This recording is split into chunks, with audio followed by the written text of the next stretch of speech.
சர்க்கரை நோய் நாய்க்கடியால் குணமானது. என்னப்பா இது புது பொருளியா இருக்கு, நாய் கடிச்சா சர்க்கரை எப்படி குணமாகும் அப்படின்னு நீங்க நினைக்கிறது தெரியுது. இந்த வீடியோவை ஆரம்பத்திலேருந்து கடைசி வரைக்கும் ஸ்கிப் பண்ணாம பாருங்க.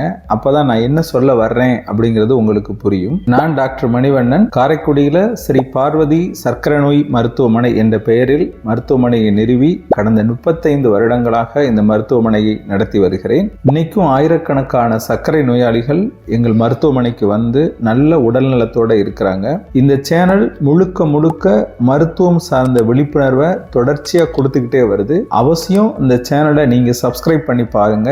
உங்க நண்பர்கள் மற்றும் உறவினர்களுக்கும் இதை ஷேர் பண்ணி அவங்களையும் சப்ஸ்கிரைப் பண்ணி பார்க்க சொல்லுங்க. ஒரு சுகர் பேஷண்ட், சர்க்கரை நிறைய இருக்கு, அவங்களுக்கு நாய் கடிச்சிருச்சு. அந்த நாய் கடிச்சதுனால அவங்களுக்கு என்னென்ன மாதிரி விளைவுகள் ஏற்பட்டுச்சு, என்னென்ன பிரச்சனைகள் அவங்க உடம்புக்குள்ள வந்துச்சு, அதுலேருந்து அவங்க மீண்டு வந்தாங்களா, இப்ப எப்படி இருக்காங்க அப்படிங்கிறத தொடர்ச்சியா நான் சொல்லிக்கிட்டே வரேன். எங்க சேனல் வந்து அறிவியலுக்கு புறம்பா நாங்க எதையும் பேசுறது கிடையாது.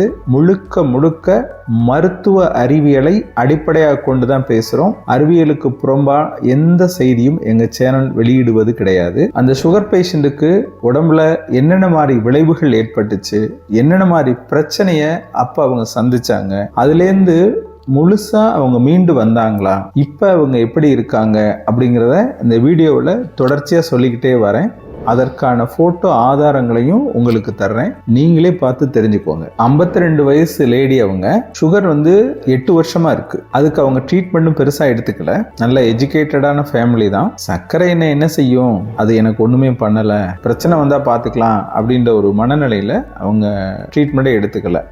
அப்புறம் ஒரு சில பேர் வந்து டயட் கண்ட்ரோல் பண்ணி நான் கண்ட்ரோல் பண்ணிக்கிறேன் அப்படின்னு சொல்லுவாங்க. அந்த மாதிரி இவங்களும் நான் டயட்லேயே கண்ட்ரோல் பண்ணிக்கிறேன்னு சொல்லி அதுக்கான ட்ரீட்மெண்ட்டுக்கே அவங்க போகல. இந்த சூழ்நிலையில அவங்களுக்கு நாய் கடிச்சிருச்சு. நாய் வந்து லேசாவும் கடிக்கும், கொஞ்சம் டீப்பாவும் கடிக்கும். இப்ப நாய் கடிக்கிறப்ப அந்த ஒரு எதிர்ப்பு தெரிவிச்சு நம்ம ஓடினாலோ அல்லது நாய் பயந்துகிட்டு ஓடினாலோ அந்த கடி வந்து மேலாப்புல இருக்கும். நம்ம எதிர்ப்பு தெரிவிக்காம நம்ம ஓடுறோம், அதுவும் விரட்டி வருது அப்படின்றப்ப, அல்லது நம்ம தடுமாறி விழுந்துட்டோம், குழந்தையெல்லாம் கீழே விழுந்துரும், அந்த மாதிரி இருக்கிறப்ப அதோட கடி வந்து பலமா இருக்கும். இந்த பேஷண்ட்டுக்கு மேலாப்புல தான் கடிச்சிச்சு. கடிச்ச உடனே எல்லாரும் செய்யக்கூடிய வேலை என்னன்னா, ஹாஸ்பிட்டலுக்கு போயிட்டு ஒரு டெட்டானஸ் டாக்சைடு, டிடின்னு சொல்லக்கூடிய தடுப்பூசி போடுவாங்க. அப்புறம் ஏஆர்வின்னு சொல்லக்கூடிய ஆன்டி ரேபிஸ் வேக்சின் போடுவாங்க. இவங்க அதெல்லாம் போட்டுட்டாங்க. அந்த ரேபிஸ் வேக்சின் வந்து முதல் நாள் ஒன்று போடணும், 3ஆம் நாள் ஒன்று போடணும், 7வது நாள், 14வது நாள், 30வது நாள் ஒன்று போடணும். இந்த மாதிரி அவங்க வந்து 7வது நாள் வரைக்கும்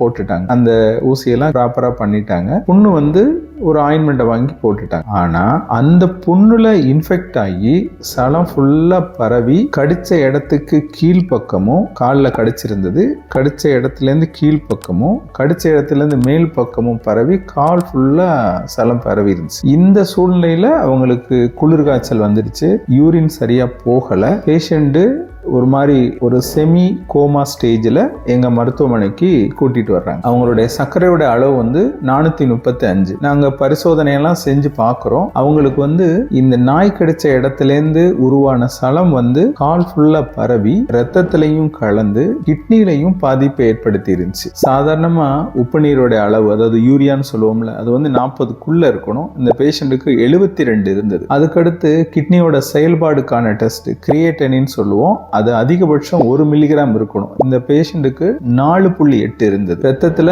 இன்ஃபெக்ஷனுக்கான எவிடன்ஸ் ஃபுல்லா இருந்தது. இந்த சூழ்நிலையில அந்த பேஷண்ட்டை அட்மிஷன் போட்டோம். அந்த சர்க்கரையை குறைக்கிறதுக்கான சிகிச்சையை நாங்க தொடர ஆரம்பிச்சிட்டோம். உப்பு நீரை குறைக்கிறதுக்கான சிகிச்சையும் தொடர ஆரம்பிச்சிட்டோம். ஒரு 3 நாள்ல அவங்களுக்கு வந்து ஓரளவுக்கு சர்க்கரையும் குறைஞ்சு உப்பு நீருடைய அளவும் குறைய ஆரம்பிச்சிருச்சு. கிட்னியோட செயல்பாடுக்கான டெஸ்டும் ஓரளவுக்கு குறைஞ்சு நியர் நார்மலுக்கு வர ஆரம்பிச்சிருச்சு. இந்த சூழ்நிலையில காலில் உள்ள சலத்தை, அழுகி போன பகுதியை நம்ம நீக்கணும் அப்படின்னு நம்ம மருத்துவமனை பிளாஸ்டிக் சர்ஜன் இருக்கிறாரு, அவர் வந்து பார்த்துட்டு சஜஸ்ட் பண்ணார். அதன்படி அந்த பேஷண்ட்டை ஆபரேஷன் தியேட்டர்ல வச்சு அந்த சலத்தோட பகுதிகள் அதெல்லாம் நீக்கிட்டு, அழுகி போன பகுதியெல்லாம் நீக்கிட்டு முழுசா அந்த புண்ணை சுத்தம் பண்ணணும். அங்கிட்டு ஒரு 4 நாள், மொத்தம் 7வது நாள் அந்த பேஷண்ட்டுக்கு யூரியா நார்மல், கிட்னியோட செயல்பாடுக்கான டெஸ்ட், கிரியேட்டினின் நார்மல், சலம் எதுவும் இல்லை, சுகரும் நார்மலுக்கு வந்துருச்சு. பொதுவா நாய் கடிச்சா என்ன செய்வோம்? நான் முதல்ல சொன்ன மாதிரி அந்த புண்ணு கடிச்ச இடத்துல கட்டு போடக்கூடாது. அது ரொம்ப முக்கியம். கட்டு போட்டுறாதீங்க. அந்த இடத்துல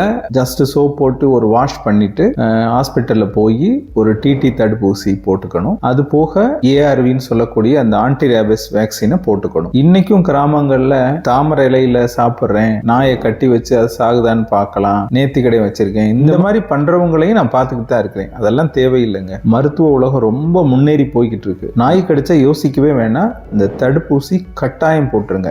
எல்லா அரசாங்க ஆஸ்பத்திரிலையும் இலவசமா முற்றிலும் ஃப்ரீயா இந்த ஊசியை போடுறாங்க. அதனால எந்த காம்ப்ரமைஸும் பண்ண வேண்டாம். அவசியம் இந்த ஊசியை நீங்க போட்டுறணும். என்னுடைய மருத்துவ அனுபவங்களை தொகுத்து சர்க்கரையை பத்தி ஒரு நோய்களின் தாய் அப்படின்ற பேர்ல ஒரு புத்தகம் எழுதியிருக்கேன். இந்த புத்தகத்துல சர்க்கரையை பத்தி A to Z இருக்கு. நீங்க இந்த மாதிரி புத்தகம் வாங்கி படிக்கிற ஆளா இருந்தா இதுல தெரிகிற நம்பருக்கு ஃபோன் பண்ணி கொரியர் மூலம் அந்த புத்தகத்தை வாங்கி சர்க்கரையை பற்றி மேலும் தெரிந்து கொள்ளலாம். இந்த ஒரு சாதாரண நாய்க்கடி ஒரு சுகர் பேஷண்ட்டுக்கு எவ்வளவு பெரிய காம்ப்ளிகேஷன், எவ்வளவு பெரிய ஒரு பிரச்சனையை ஏற்படுத்திருச்சுன்னு நீங்க பாருங்க. இந்த போட்டோவை பாருங்களேன். இந்த ஃபோட்டோவில் முதல் ஃபோட்டோ வந்து அவங்க வர்றப்ப அவங்க புண்ணு இருந்த நிலைமை, சர்ஜரி பண்ணப்ப இருந்த ஃபோட்டோக்கள் இதெல்லாம். அதுக்கடுத்து சர்ஜரி பண்ண பின்னாடி உள்ள ஃபோட்டோ. கரெக்டாக 1 மாதத்தில் அந்த புண்ணு ஆறி அவங்க நார்மலுக்கு வந்தாங்க. அந்த ஃபோட்டோவையும் இதில் வச்சுருக்கிறேன். சர்க்கரை கண்ட்ரோல் பண்ணலை அப்படின்றனால என்ன மாதிரி விளைவு அங்கே வந்துச்சுன்னு பார்த்தோம். இது சர்க்கரை நல்லா கண்ட்ரோல் பண்ணி ப்ராப்பரான ட்ரீட்மெண்ட் எடுத்ததுனால ஒரே மாதத்தில் ஆறின புண்ணோட ஃபோட்டோவை நீங்கள் பார்க்கலாம்.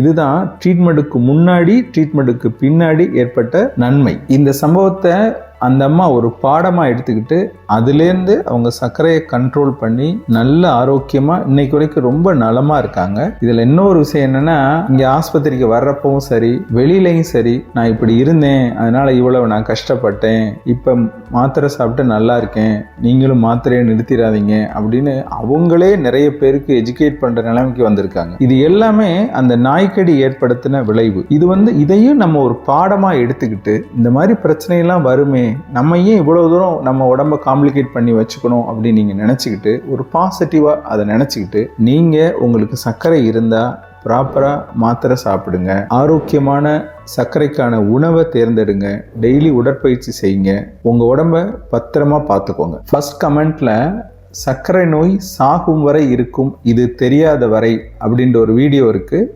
போய் பார்த்து தெரிஞ்சுக்கோங்க.